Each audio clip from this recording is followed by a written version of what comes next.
탄자니아 선교 잘 다녀왔습니다. 이 선교 여행은 선교지에 좋은 영향력을 주고 또 교회에서도 선교 현장을 이해할 수 있는 그런 좋은 기회가 되어집니다. 100번 듣는 것보다 한 번 가서 보는 것이 낫다는 말이 있습니다. 교회에서 선교사를 파송하고 또 선교사들로부터 들려오는 선교 편지나 또 기도 편지, 선교 보고 이런 것들을 통해서 전해 듣는 현장은 실감나지 않습니다. 우리가 직접 선교의 현장에 가서 보고 느끼고 하나님이 어떻게 일하시는가를 볼 때에 우리가 그곳에서 더 놀라운 은혜를 경험하게 되어집니다. 할 수만 있다면 우리 샘물교회 모든 성도들이 아프리카에 다 다녀왔으면 좋겠습니다. 아멘. 아프리카가 너무 멀어서 못 가신 분들 가까운 동남아라도 꼭 다녀오셔서 내가 선교의 현장을 볼 수 있다면 내 안에 지금까지 갖지 못했던 그런 선교의 감동들을 우리가 갖게 되어질 것입니다. 나는 그런 어렵고 지저분한 곳에 갈 수 없어 라고 말할 수도 있을 것입니다.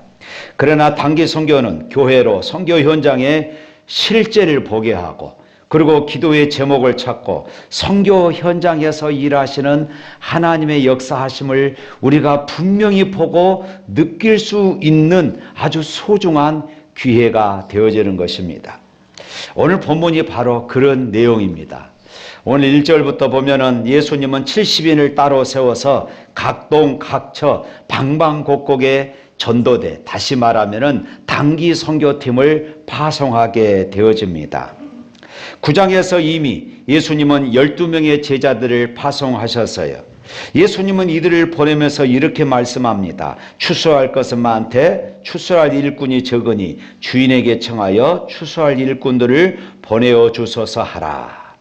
이 말은 지금 70명이 그리고 10장에 들어와서 이 70명이 바로 하나님 나라의 추수할 일꾼으로 파송되고 있다 하는 그런 의미가 되겠습니다. 예수님께서는 이 70인을 복음의 씨를 뿌리고 그리고 추수할 일꾼으로 만들기 위해서 파송한 것입니다. 요즘으로 치면은 전도와 그리고 선교 훈련을 시키신 것입니다. 그런데 이런 선교 훈련은 정말로 막연하고 어찌 보면 때로는 너무나도 힘든 방법이라서 주님께서도 오늘 10장 3절 말씀에 보면은 어린 양을 이 가운데 보내는 것 같다. 이렇게 생각하시면서 안쓰럽게 여길 정도였습니다. 하지만 일단 이런 전도와 선교를 한번 해보고 나면은 정말로 선교라는 것이 이런 것이구나 하는 것을 우리가 절실하게 느껴지는 계기가 되는 것입니다. 그들이 동네에 가서 집집마다 복음을 받을 때에 환영을 받기도 하지만은 그보다도 문전박대를 당하는 경우가 더 많습니다. 물론 문전박대만 당하면은 그것은 또 양반이지요. 심지어 어떤 경우는 심한 욕을 듣고 쫓겨나거나 예수쟁이들 때문에 재수 온부터 타고 소금을 뿌리기도 합니다. 그래서 주님도 이들을 파송하면서 어느 집에 가면은 제일 먼저 그 집에 들어가서 평안을 선포하되 그 선포를 받아들이면은 그 집에 평안이 임할 것이고 그들이 거절하면은 그 평안이 다시 너희에게로 돌아올 것이다. 이렇게 말씀합니다. 어느 동네든지 너희를 영접하지 않고 박대하면은 너희들이 그 동네에서 나올 때는 발에 묻은 먼지까지 털어버리고 나오라고 말씀하시고 그리고 그 이후에 그곳에 하나님의 심판이 임할 것을 말씀하지요. 바로 이러한 선교 훈련은 나중에 엄청난 효과를 보게 되어집니다. 막연한 마음으로 각 마을마다 가서 복음을 전하며 때로는 박대와 핍박을 받아 실망도 하고 상처를 받지만은 결국은 성령이 놀랍게 역사하시며 복음의 씨앗이 불모지에 부러지고 싹이 트고 열매가 맺는 것을 보고 행복해하고 기뻐하는 그리고 찬양과 웃음이 절로 나오는 이런 경험을 하게 되어질 것입니다. 그래서 이번 이런 단기 선교는 어떻게 보면은 예산이 많이 들고 무모해 보이고 비합리적인 것 같지만은 이마만큼 효과 있는 선교 훈련은 없다는 것입니다. 예수님은 이 사실을 잘 아셨기 때문에 70명의 제자들을 2명씩 짝을 지어서 파송하게 되어진 것이지요.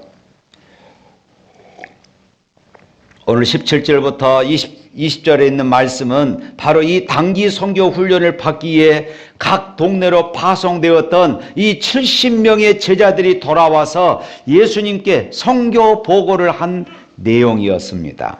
오늘 본문을 자세히 살펴보면 도대체 이들이 각 동네로 가서 어떤 체험을 했기에 나중에 예수님이 승천하신 후에 그토록 이들은 목숨을 걸고 사도행전을 써 나갈 수 있었는가를 우리가 짐작하게 되어진 것이지요. 먼저 17절 말씀 한번 읽어볼까요? 17절 70인이 기뻐하며 돌아와 이르되 주여 주의 이름이면 귀신들도 우리에게 항복하더이다. 무엇이 일어났는지를 암시하고 있습니다. 주여 주의 이름으로 귀신들도 우리에게 항복하더이다. 실패나 실망의 보고를 들을 수가 없는 것입니다. 특별히 그들을 흥분시켰던 것은 귀신들까지 주의 이름 앞에 항복하는 것이었습니다. 그들을 파송하실 때에 예수님께서 가서 거기에 있는 병자들을 고쳐주도록 했습니다. 그런데 가서 병자들을 고쳐주었을 뿐만 아니라 예수님의 이름으로 귀신들도 쫓아내었다고 이렇게 보고하고 있어요. 얼마나 감격스러웠겠습니까? 사실 이것이 이들에게 감격을 주었던 이유가 있었어요. 그것은 변화산에서 예수님께서 3명의 제자들을 데리고 변화산에 올라가셨죠. 그런데 변화산 아래서 무슨 일이 일어났습니까?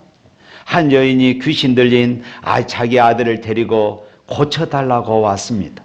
그런데 제자들이 그 귀신 들린 아들을 고치기 위해서 예수님의 이름으로 그렇게 기도하고 선포했지만은 귀신이 떠나가지 않는 것이 고쳐지지 않는 것입니다. 그들은 실망했습니다. 그런 제자들을 바라보며 아마 사람들은 비웃었을 것입니다. 나중에 예수님이 산에서 내려오십니다. 그래서 예수님이 말씀하시지요. 믿음이 가능하게 한다. 그때는 하지 못했는데, 그때는 주의 이름을 부르고 주의 이름을 외쳐봤지만은 귀신을 쫓아낼 수 없었는데, 예수님의 파송을 받고 이제 그들이 복음을 전했을 때에 그 현장 속에서 그 예수님의 이름으로 귀신들도 우리에게 항복하더이다. 이것이 그들에게 말할 수 없는 충격이고 감동이었던 것입니다. 그들의 이 기쁨은 바로 이 사실에 근거했습니다. 병자들을 고쳐주도록 지시를 받았는데 귀신까지 쫓아내었으니 전에는 할 수 없었는데 지금은 상상도 할 수 없는 그런 은혜를 그들은 받았던 것입니다. 기대하지 않았던 역사 때문에 지금 그들은 흥분하고 기뻐하고 있는 것입니다. 사랑하는 성도 여러분, 여러분은 이와 같은 기쁨을 맛보신 적이 있으십니까? 흥분된 보고를 할 이런 사역의 현장을 여러분들은 가지고 계십니까? 현장에서 돌아온 사람들은 할 말이 있고 감격이 있습니다. 이번에 함께 동행했던 권사님이 인천공항에 도착하면서 이렇게 말씀하는 것을 들었습니다. 목사님, 벌써 도착했어요. 다시 그곳에 돌아가고 싶어요. 물론 우리가 선교하면은 육신이 피곤합니다. 몸이 피곤해요. 그러나 우리 영혼은 거기에 있는 것입니다. 내 마음이 거기에 있는 것이에요. 그 현장에서 우리에게 주는 이 선교의 감동을 잊을 수가 없어서 육신의 피곤을 잊어버리고 그곳에 다시 돌아가고 싶다고 하는 이 말을 제가 들었습니다. 그렇습니다. 선교의 현장에서 일하시는 하나님의 이 역사를 보는 기쁨은 이렇게 어떻게 말로 표현할 수가 없는 것이에요. 귀신들도 우리에게 항복하더이다. 예나 지금이나 하나님의 나라가 가까이 왔다는 이 소식을 전하는 전도자의 마음속에는 언제나 이런 기쁨이 있습니다.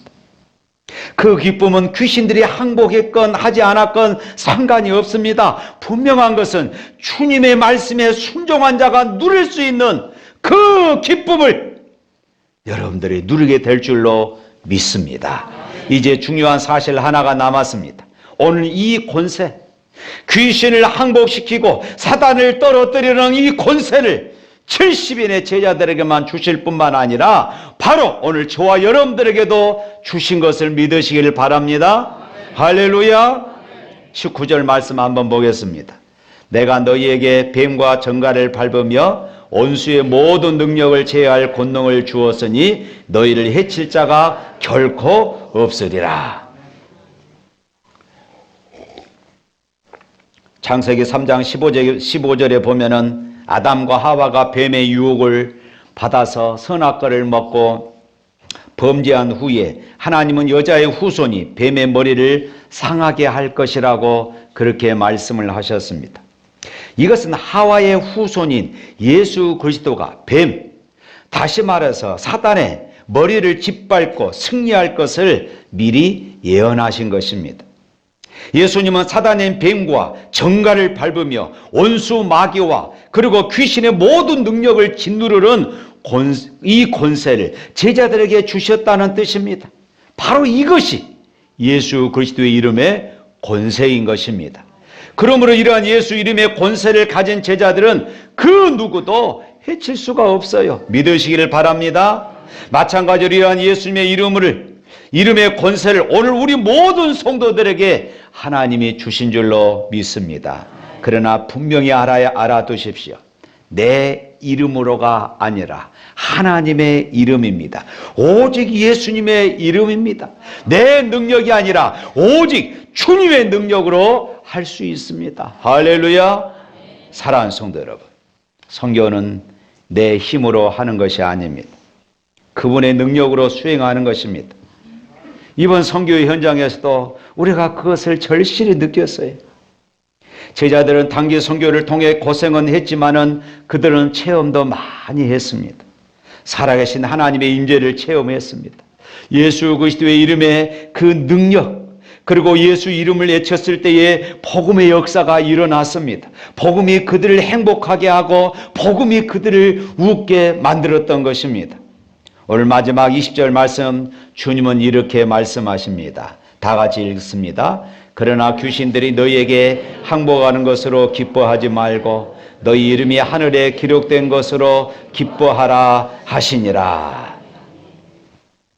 중요한 것은 우리가 귀신을 쫓아내는 것이 아닙니다. 그래서 주님도 귀신을 항복시키는 것보다 더 중요하고 기쁜 것은 우리의 이름이, 오늘 저와 여러분의 이름이 하늘나라 생명책에 기록되었다는 것입니다. 할렐루야. 정말로 기뻐할 것은, 정말로 내가 기뻐해야 할 것은 내가 하나님의 자녀라는 것이에요. 물론 우리가 이 땅에서 때로는 가난할 수 있어요. 때로는 실패할 수 있어요. 그러나 여러분, 저와 여러분의 이름은 하늘의 생명록에 기록되었고 하나님의 자녀된 권세를 가진 자인 것을 믿으시기를 바랍니다. 이것이 우리의 기쁨의 조건이에요. 구원보다 더 기뻐할 조건이 어디 있겠습니까? 바로 이 기쁨이 있기 때문에 우리가 순종할 수 있고 이 기쁨의 감동을 가진 사람만이 헌신할 수 있는 것이에요. 서울의 마포구 합정동에 이 양화진에 가면은 양화진 애국인 선교사 묘원이 있는데 이곳에 145명의 애국인 선교사와 그들의 가족이 묻혀 있습니다. 구한말부터 우리나라에 와서 복음을 전한 선교사들은 주로 미국, 영국, 그리고 호주, 캐나다에서 온 사람들이 대부분이었습니다. 그들은 다 우리나라보다 부유한 나라, 사람들이었을 뿐만 아니라 그들의 나라에서도 얼마나 이 성공적인 그런 삶을 살아갈 수 있는 그런 사람들이었습니다. 또한 상당수의 선교사들이 꿈을 가진 젊은이들이었습니다.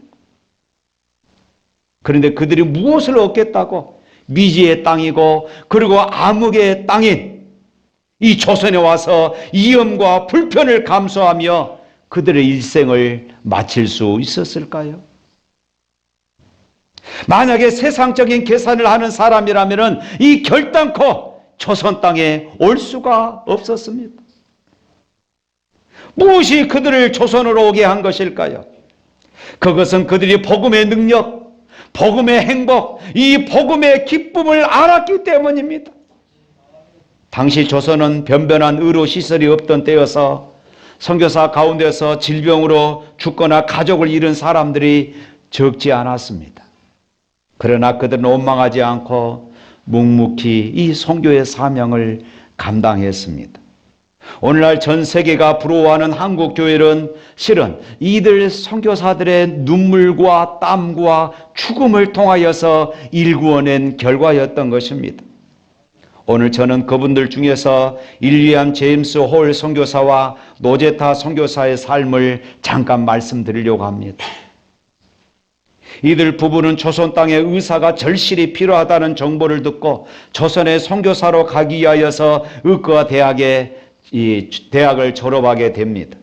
선교사 훈련을 받고 평양 선교를 위해 개척 책임자로 임명되어서 평양 선교를 시작하게 되어집니다. 그런데 그해 7월에 일어난 청일 전쟁으로 평양은 전쟁터가 되었고 이 제임스 홀 선교사는 그곳에서 수많은 사람들을 치료하다가 자신이 발진 티푸스 병에 감염되었습니다. 일본 폐잔병들과 함께 서울에 도착한 이 홀은 아내 노제타와 아들 쇼드 홀의 손을 붙잡고 마지막 기도를 하면서 유언을 남기고 끝내 숨을 거두게 되어집니다. 한국에 온 지 2년 만에 그런 한국 땅에 묻히게 되었어요. 아내였던 노제타는 어린 아들 쇼드를 대고 복중에 있는 아이를 낳기 위해서 미국에 돌아가 그곳에서 출산합니다. 그러다가 남편 윌리엄 제임스 홀의 고향 교회를 방문하게 되었습니다. 그때 이 노제타는 주님의 음성을 듣게 되어져요.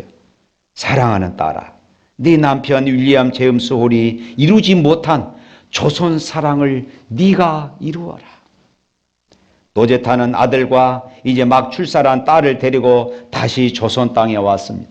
조선 땅에 오자마자 얼마 되지 않아서 이제 신생아였던 딸이 다시 풍토병에 걸려 죽고 맙니다.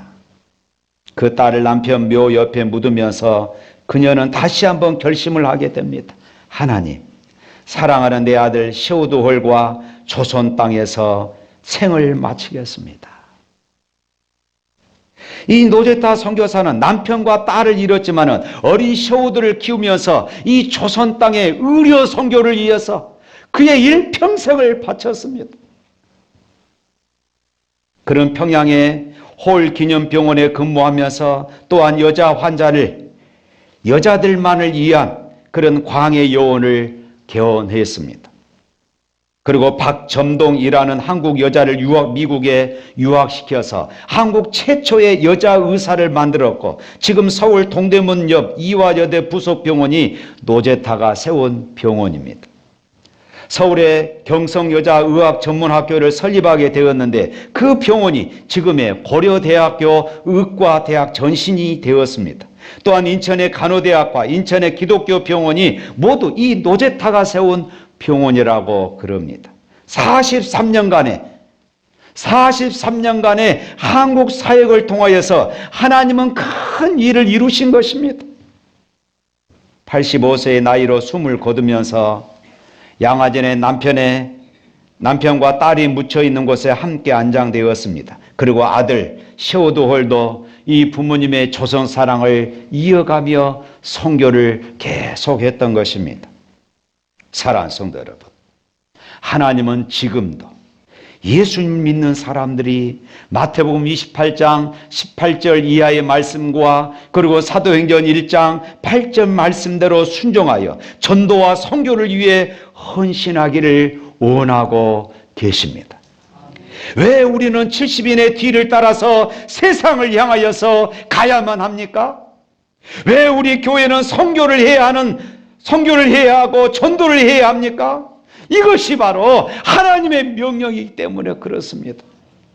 이 땅의 모든 사람들과 민족들이 복음의 능력을 누리며 복음으로 웃게 하고 복음 때문에 행복하게 하도록 우리는 전해줘야 하고 그 책임을 다 감당해야 할 줄로 믿습니다. 이번 탄자니아 선교는 특별히 이 비와의 싸움이었습니다. 아프리카 땅에 무슨 비냐 이렇게 말할 수도 있을 것입니다. 그런데 이상기후로 인하여 탄자니아에 엄청난 양의 비가 쏟아졌어요.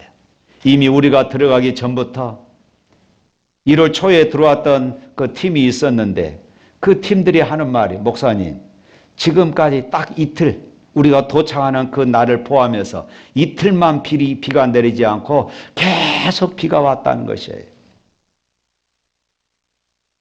이 비 때문에 이사바 교회에 샘 준공식을 해야 하는데 그 지역에 홍수가 나서 들어갈 수가 없었습니다.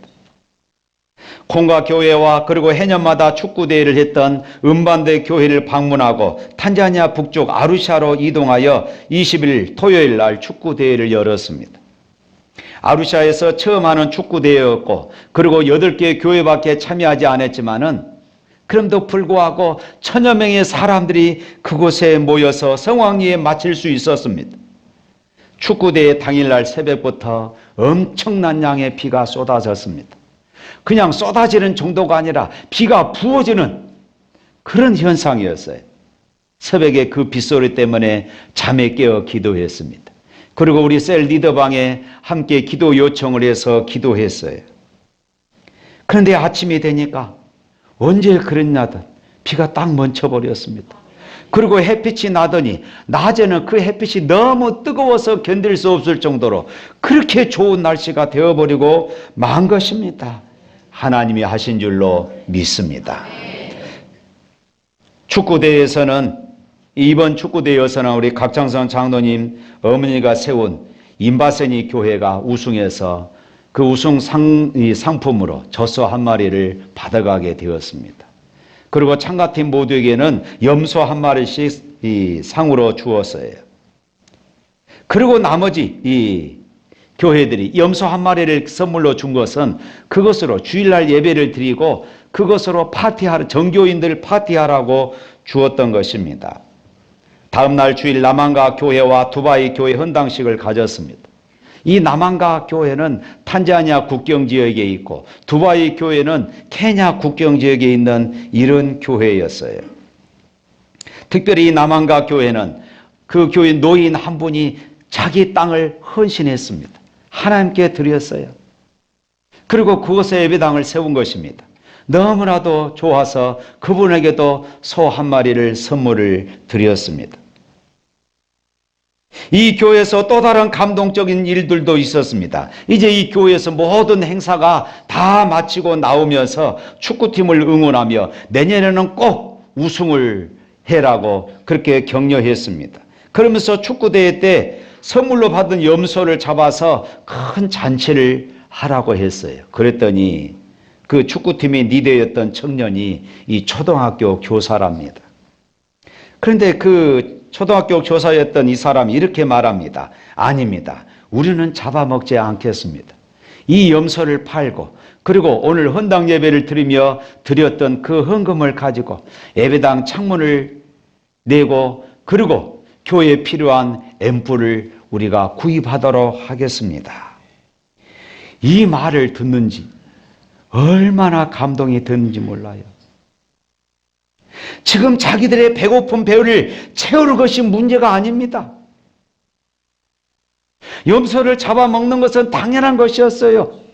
그런데 자신들의 이 욕심, 자신들의 배고픔, 이것이 문제가 아니었습니다. 교회를 사랑하고 헌신하는 모습이 너무나도 감동이고 저에게는 행복으로 다가왔습니다. 저는 이들을 보면서 행복했습니다. 그래서 오늘 설교 제목이 복음이 웃게 한다. 사실은 저는 이 모습을 보고 오늘 제목을 그렇게 정했어요.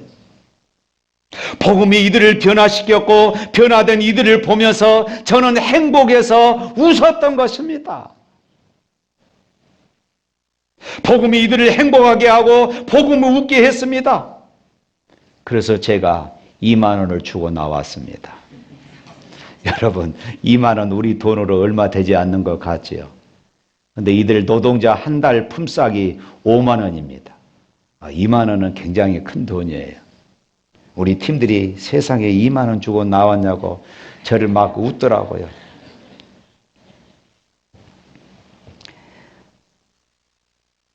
다시 이틀에 걸쳐서 남쪽으로 내려왔습니다. 다르살람에 내려와서 키바에 갔지요. 그런데 그러기 전에 이 탕가 지역을 들렸는데 우리나라로 하면은 아마 동해안쯤 되는 그런 위치입니다. 항구도 있고 해변까지요. 그것을 아까 우리 영상에 봤듯이 흙으로 만든 조그만 교회를 우리가 봤습니다. 이 지역은 무슬림 지역입니다. 이 무슬림 지역이 이 교회를 없이 하려고 때려놓아서 행패를 부리고 온갖 일들을 다 저지른다고 그럽니다. 그럼에도 불구하고 흙으로 집을 지어서 그곳에서 예배를 드리고 있어요. 40여 명의 그 안에 의자들은 한 20여 개, 10개 조금 넘게 있는 것 같았는데 한 40여 명이 모여서 그 좁은 공간에 모여서 예배를 드린다는 것이 또 얼마나 감격스러운지 몰라요. 그곳에서 예배하고 찬양하면서 우리 선교팀들 중에서 우시더라고요.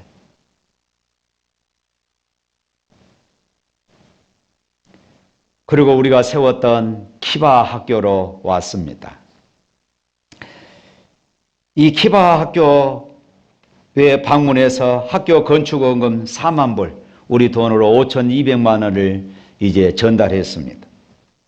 2022년 가뭄이 들어서 화장실에서 사용하는 물까지 돈으로 사서 그 물을 사서 사용해야 하는 이런 형편이었을 때에 우리가 샘 파기 헌금을 모았던 적이 있습니다. 그때 새강교 교회에서 우리가 이것을 하랍니다. 그래서 새강교 교회에서 2022년 성탄절 선물로 샘을 파게 되었는데 이번에 가서 이제 준공식을 하게 되었습니다.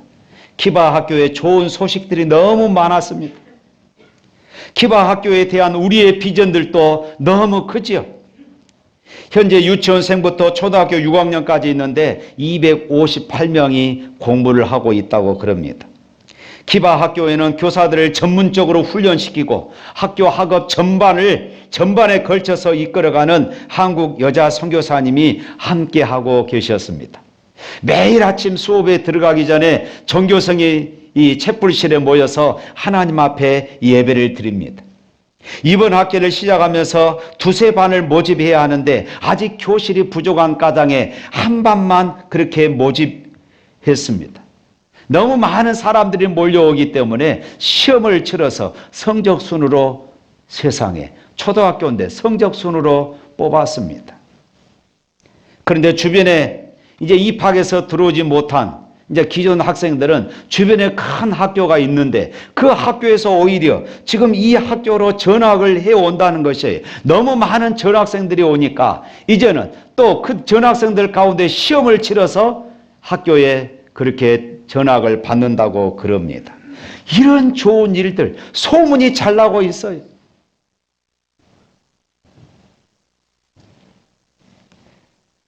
그러면서 금년에는 300명이 넘을 것을 전학생들이 계속해서 들어오니까 300명이 넘을 것을 예상하고 있는 것을 들었습니다. 특별히 탄자니아 정부에서 2026년부터 지금 초등학교가 7학년제인데 6학년제로 바꾸면서 이제 우리는 고등학교 때 직업학교가 있지 않습니까? 이제는 이들은 중학생 때부터 직업 전문학교를 하도록 권장한다고 그럽니다. 그런데 이 일에 헌신할 수 있는 분들이 이곳에 이미 와 있었습니다. 한 분은 성악을 전공하고 한 분은 피아노를 전공하고 한 분은 서울대학교 교육대를 졸업하신 분이 계십니다. 이분들이 이곳에서 자기 전문 분야에 헌신하려고 지금 훈련을 받고 이곳의 상황들을 이해하고자 지금 와서 이미 보고 있더라고요.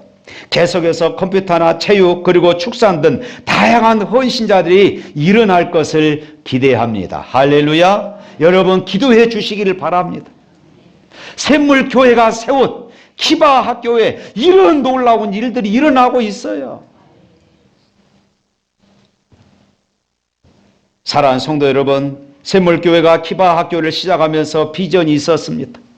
크리스찬 인재를 양성하여 탄자니아 그리고 아프리카를 변화시킬 수 있는 리더를 세우는 것입니다.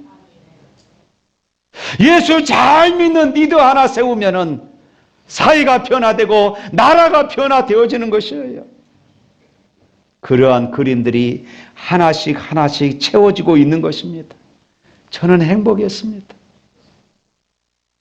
저뿐 아니라 우리 모든 선교팀이 행복했습니다. 웃었습니다. 하나님께 감사했습니다. 할렐루야. 사랑하는 성도 여러분, 샘물교회가 선교를 통해서 복음의 기쁨을 맛보고 누리기를 주님의 이름으로 축복합니다. 복음으로 변화된 선교 현장을 보면서 행복한 샘물교회가 될 수 있기를 주님의 이름으로 축복합니다. 복음이 샘물교회를 행복하게 하고 복음이 샘물교회를 웃게 할 줄로 믿습니다.